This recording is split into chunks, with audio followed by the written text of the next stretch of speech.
nos últimos anos. E a minha área de especialização gira em torno da área de letras. Eu sou mestre e doutora em linguística e também sou doutora em informática na educação. Então, eu tenho acompanhado também os debates relativos às tecnologias na educação, a informática na educação, a computação na educação, a robótica na educação, a educação à distância e por aí vai. Certo? Então, é um prazer estar com vocês nessa disciplina, uma honra estar fazendo parte da formação de novos professores para esse Brasil, ainda mais numa área tão importante como é o caso da computação e robótica, que atualmente já é lei, né? E nós precisaremos cada vez mais de profissionais para atuarem nesse sentido, neste novo currículo que está se configurando.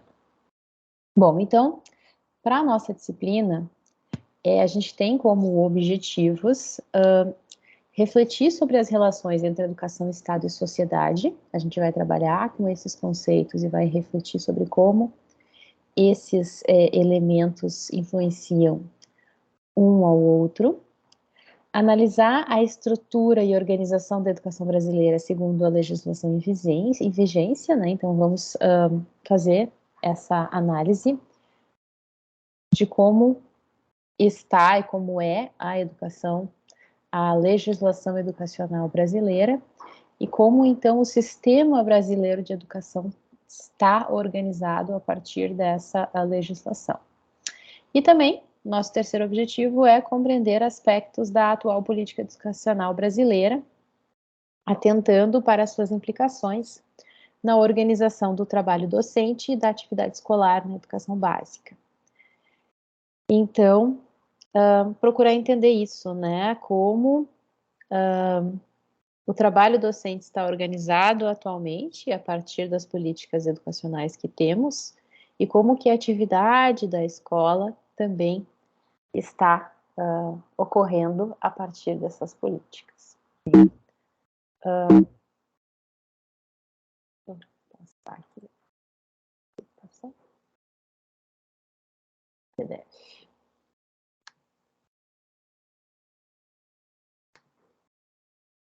Bom, então, a nossa súmula, ela abriga as políticas educacionais e a legislação nos diferentes níveis e modalidades da educação básica e os seus impactos no cotidiano das escolas públicas. Em torno disso que a gente vai debater e refletir nessa disciplina. Então, metodologicamente, didaticamente, como é que a gente vai se organizar, tá? Nós estamos planejados, né, no nosso cronograma do curso para uma trajetória de 8 semanas que ocorrerão à distância, né? Sendo que essas semanas serão 50% da média das notas do curso. Acho que na 8ª semana já é a prova. Acho que está errado aqui. Na 8ª já é a prova. Então, são 7 semanas à distância e um encontro presencial, né? Uma atividade presencial que é a nossa prova final, que são os outros 50% da nota do curso, tá? Por que isso está organizado assim? Como é que vai funcionar? Vocês vão fazer as atividades a cada semana ou a cada 15 dias, a depender de como a gente vai disponibilizar essas atividades para vocês. E essas atividades EAD, elas vão ter esse caráter formativo. Vocês vão precisar fazer as leituras, se apropriar dos conteúdos e produzir com esses conteúdos as atividades, as tarefas que vão sendo propostas, ok? E o objetivo, então, é que vocês se apropriem dos conhecimentos que estão sendo trabalhados nas leituras. E esse percurso à distância vai preparar vocês para a prova presencial. Não vai ser visto nada novo, né, na prova presencial, mas somente uma síntese do que foi trabalhado ao longo das semanas à distância, tá? Então, essa prova presencial, ela é para ser feita em 2 horas, assim que eu estou planejando ela, né, que eu estou pensando ela. com 2 questões dissertativas de 15 linhas, mais ou menos, e 10 questões objetivas de múltipla escolha. Então, não é uma prova grande, é uma prova curta, mas que sintetiza somativamente todo o restante do nosso percurso que nós trabalhamos em conjunto formativamente, né, na apropriação dos conteúdos. Isso vai ser avaliado lá no final, tá? Por que uma prova sem consulta individual com questões dissertativas e objetivas, né, questões de múltipla escolha? Porque na carreira docente nós precisaremos passar por seleções, concursos e provas. Isso faz parte, né, dos instrumentos, né, de seleção, de avaliação da área educacional, né? Atualmente, quem ingressa no ensino superior, geralmente nos cursos regulares, precisa fazer a prova do Enem ou vestibular, ou, no caso de vocês que estão no curso da UAB, precisaram fazer uma prova de ingresso também, né, uma prova de seleção. Os concursos públicos para docência envolvem provas, né, geralmente de múltipla escolha, eventualmente provas dissertativas também, com questões dissertativas também. Caso algum de vocês decida seguir carreira acadêmica, o concurso para ingresso como professor universitário envolve prova dissertativa, não é nem de múltipla escolha, prova dissertativa que tem que ser realizada num tempo específico, tá? Como professores, vocês também vão participar das avaliações que os estudantes de vocês vão fazer, seja o Enem no ensino médio ou a Prova Brasil ou o SAEB na educação básica no ensino fundamental. Então, a educação ela é avaliada também por meio de instrumentos, né, como provas de caráter dissertativo ou de múltipla escolha, né, qualitativas ou quantitativas. Além disso, tem também a prova do ENAD, né, que uma boa parte das licenciaturas pede. Então, vocês também precisam estar preparados para eventualmente fazer o ENAD, caso isso venha a ser requisitado aos graduandos, né, aos formandos em computação e robótica, ok? Além disso, o conteúdo da disciplina, ele é todo conceitual, né, porque as políticas educacionais e a legislação, elas são organizadas a partir de textos, né? Todo o conteúdo, ele é muito textual. Eu vi que vocês colocaram no fórum de apresentação que vocês preferem aulas, né, estratégias de aprendizagem que envolvam videoaulas e questionários, né? Questionários funcionam, sim, também, mas a partir de leituras, né? Então, são necessárias leituras de textos para subsidiar, né, o conteúdo dessa disciplina, pois as políticas educacionais elas vigoram a partir de leis, a partir de decretos, a partir de planos que são textualmente sistematizados, né, que funcionam a partir de textos, e leis que são textos, né? Uma lei nada mais é do que um texto que um grupo de seres humanos registrou, né, através da escrita, para que ele fique fixado, né, como uma baliza, né, um limite, um caminho que deve ser percorrido por pessoas que queiram agir naquela mesma área, né. Então, como um guia, né, uma lei é um guia do que é fixo, do que não pode ser mudado, do que tem que ser seguido, do que é obrigatório para todos. E isso ocorre por meio de textos. Tá?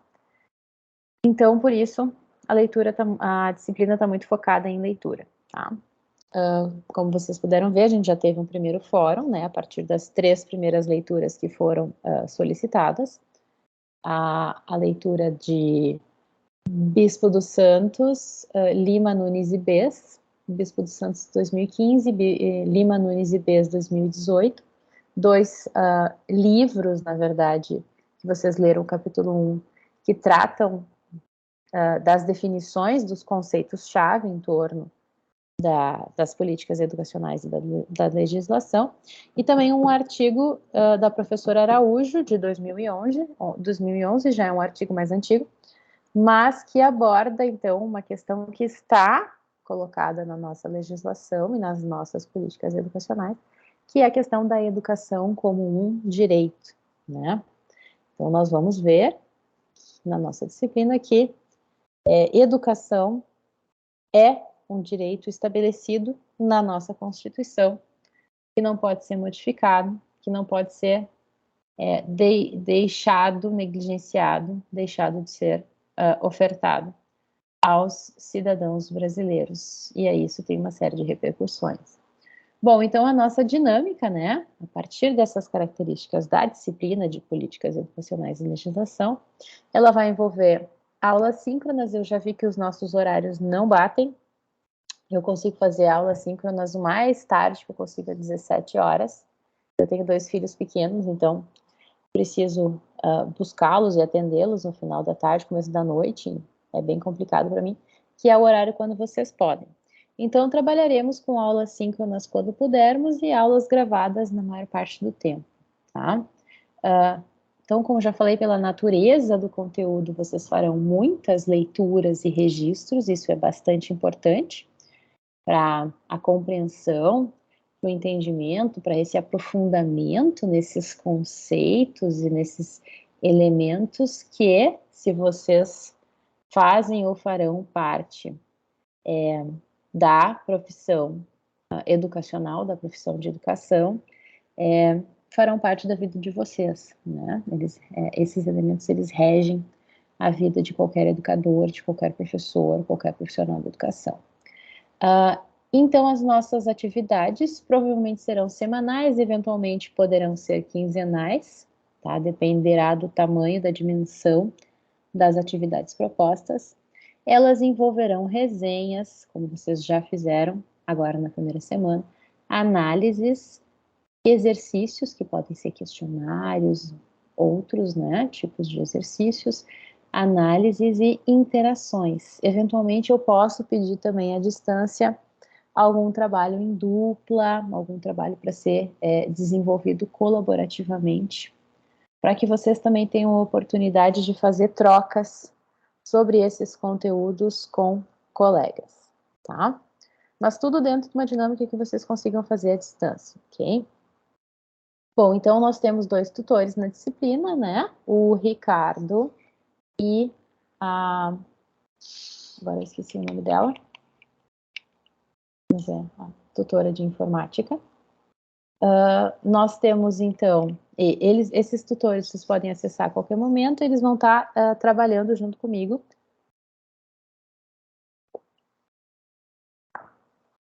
na avaliação das tarefas, das atividades que vocês desenvolverem, tá?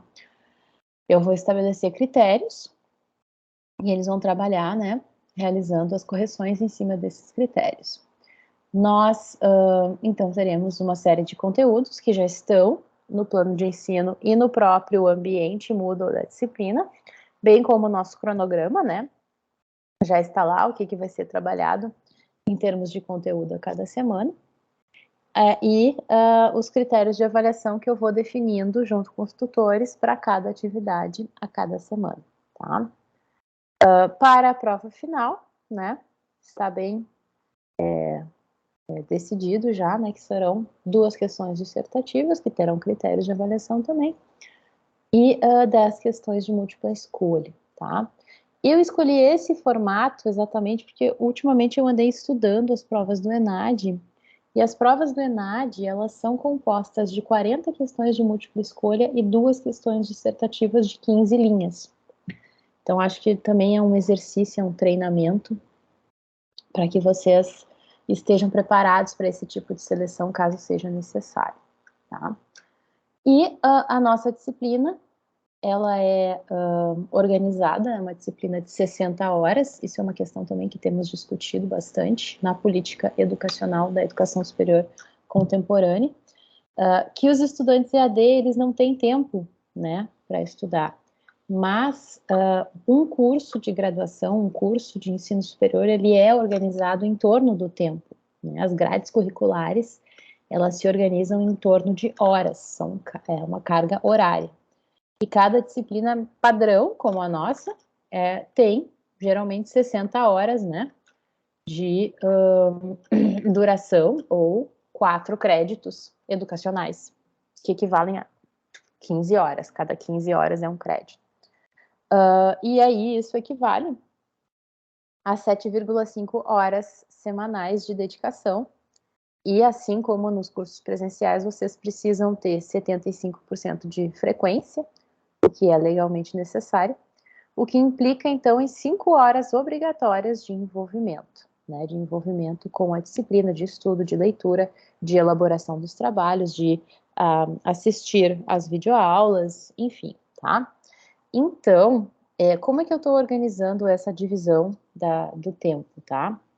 Eu estou pegando os dados que a ciência nos traz, por exemplo, né, na linguística, que é a minha área de atuação, nós sabemos que um adulto alfabetizado lê, em média, uma página de 400 palavras a cada 1 minuto e meio, 1,5 minuto. Então, eu peguei e dobrei esse tempo, né?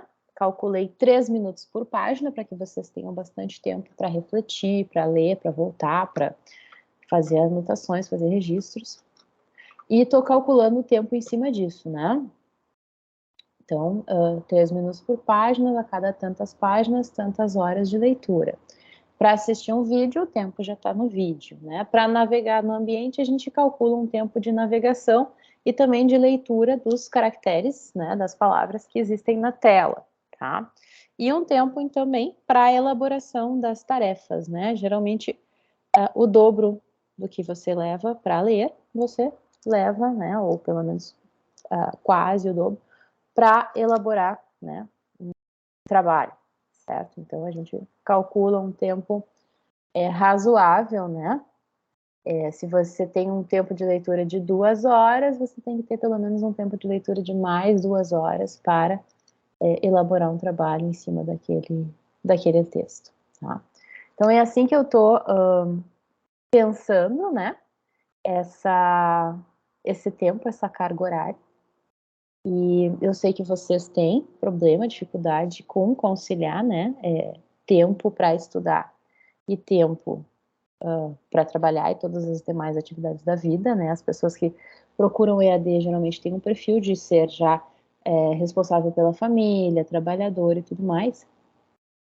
Mas é um curso de graduação que exige envolvimento e engajamento e exige, então, para isso, o tempo de vocês, né? Então, algumas horas vocês vão ter que dedicar ao curso, sem sombra de dúvidas, até porque vocês vão receber um diploma que diz que vocês fizeram o curso de graduação com a mesma carga horária do que um curso presencial, né? Então, na verdade, vale a pena se dedicar, porque todo aquele deslocamento, aquele tempo, assim, transporte, alimentação, né, se arrumar, sair de casa, preparar material para fazer as coisas fora de casa, né, num curso presencial, vocês não precisam ter. Então, realmente é a dedicação ao estudo em si mesmo, né. O que também pode ser ruim, porque, afinal de contas, é bom interagir com as pessoas e ir para os lugares, e é muito mais envolvente, né, estar com pessoas de verdade do que estar somente em frente a uma tela. Mas é uma opção que temos hoje, né, os cursos EAD, então ela pode ser uma ótima alternativa para muitos de nós. Então, desejo que vocês tenham sucesso neste curso EAD e possam concluí-lo, né, com satisfação e com uma vida profissional promissora à frente de vocês, certo? Então, uma boa jornada para nós nessas semanas de políticas educacionais e legislação e até o próximo vídeo.